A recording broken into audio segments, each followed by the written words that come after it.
Discuss किया हुआ है। एक्सचेंजेस है दो वैसे, एक तो एमसीएक्स गाबा जी आप देखिएगा और बहेती जी आप देखिए बीएसई का शेयर, क्योंकि दोनों ही स्टॉक्स में अच्छा खासा मोमेंटम। अच्छा, एमसीएक्स 2.5% ऊपर, ओआई एडिशन नियरली 2.5-3% के आसपास का हो चुका है। अगला पड़ाव गाबा साहब क्या रहेगा? 2000 तो छू लिया इसने, ये 2000 बीएसई का प्राइस है, बेग योर पार्डन, एमसीएक्स 2610 पर।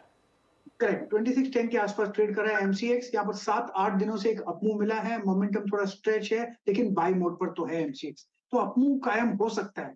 स्टॉप होना चाहिए सिर्फ अपने आप को प्रोटेक्ट करने के लिए, वो होगा ब्रेकआउट ही मिला है और वो होगा करीब 2580।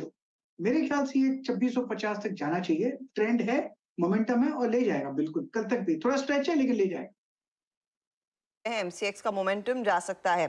बहेती जी, बीएसई का क्या होगा?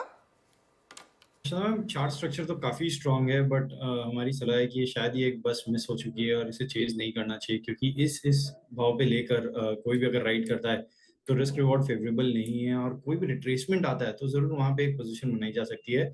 जिनके पास लॉन्ग है बने रहे, सिर्फ ट्रेल करते रहे स्टॉप लॉस को, ऐसे मल्टीबैगर कम मिलते हैं इस मार्केट में, तो 1900 का स्टॉप लॉस अब होल्ड रखे और पोजिशनली इसे बस ट्रेल करते रहे। मुझे लग रहा है कि जैसा आपका स्ट्रक्चर है, stock already all time high पे ट्रेड कर रहा है। नेक्स्ट जो इसका टारगेट्स दिख रहे हैं 2000, अब जो एक साइकोलॉजिकल लेवल था वो क्रॉस हो गया है, तो अब इसके जो नेक्स्ट टारगेट है वो 2120 के टारगेट्स के लिए पोजीशन में रहे।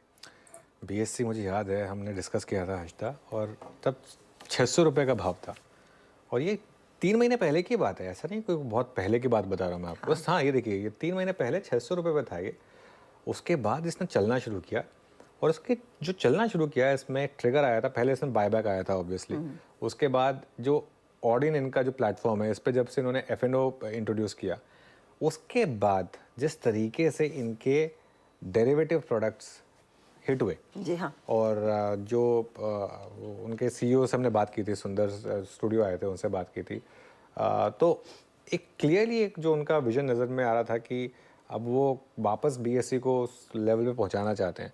एनएससी का डोमिनेशन था हमारी मार्केट में, अभी भी है, ऐसा नहीं है। तो इसमें मार्केट कॉल क्या ले रहा है? देखिए, एनएससी अनलिस्टेड मार्केट में अवेलेबल है, लेकिन बीएससी में इतनी बड़ी रैली के बाद भी एनएससी का रेट नहीं हिला अनलिस्टेड मार्केट में।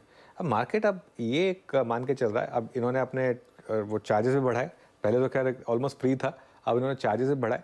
अब मार्केट क्या एक्सपेक्ट कर रहा है कि धीरे धीरे वो जो 95-5 का स्क्यू था एनएससी बीएससी का, वो शायद आगे जाते हुए 70-30 हो जाए। ये इतना हो सकता है कि शायद पॉसिबल है, ये मार्केट एक बेट ले रहा है। और एक चीज़ तो क्लियर हो गई है कि अब बीएससी के पास 2 प्रोडक्ट्स हैं, एनएससी के पास 3 प्रोडक्ट्स हैं। मतलब एनएससी के पास वैसे 4 हैं, लेकिन जो मिड कैप इतना फिर भी नहीं चलता है, फिर निफ्टी और निफ्टी बैंक, और बीएससी के पास सेंसेक्स और बैंकेक्स। और एक चीज़ बहुत क्लियर है कि अब बीएससी के वो जो 2 दिन एक बार बीच में एनएससी बीएससी में क्लैश हुआ था एक्सपायरी को लेकर, लेकिन अब वो क्लियर हो गया है। आई थिंक शायद रेगुलेटर की तरफ से भी शायद एक नोट गया है उनको कि नहीं, आप बीएससी को अपना जो 2 दिन है एक्सक्लूसिवली रहने दीजिए। तो आई थिंक उसकी वजह से बीएससी काफ़ी टर्नओवर पिक कर रहा है। लेकिन अगेन, जैसा आशीष जी ने कहा, ये उस तरीके का स्टॉक है, आपने एक बार ले लिया तो अच्छी बात है, अब आप फ्रेश नहीं ले पाएंगे कभी भी ऐसे स्टॉक्स को, या आपने एक बार बेच दिया ना, उसके बाद आप दोबारा नहीं ले पाएंगे, क्योंकि आपको पता नहीं कि उसके बाद वो कब ले रहे हैं कब नहीं ले रहे हैं। लेकिन रिमार्केबल रहा जिस तरीके से भागा ये स्टॉक, बहुत बढ़िया ट्रेड देखने को मिला। और इस पर तो इनफैक्ट मुझे याद है सेबी चेयरमैन ने खुद कहा था कि वो दोनों एक्सचेंजेस के बीच में एक हेल्दी कंपटीशन चाहती है, वो ये नहीं चाहती कि एक मोनोपोली ऑफ सॉर्ट्स बनती दिखाई दे। और उसके बाद भी बीएससी को लेकर फिर और ऊर्जा आई थी। एब्सोल्युटली। अच्छा, इन द मीनवाइल एक बार जरा बैंक निफ्टी लेकर आइए आप, और फिर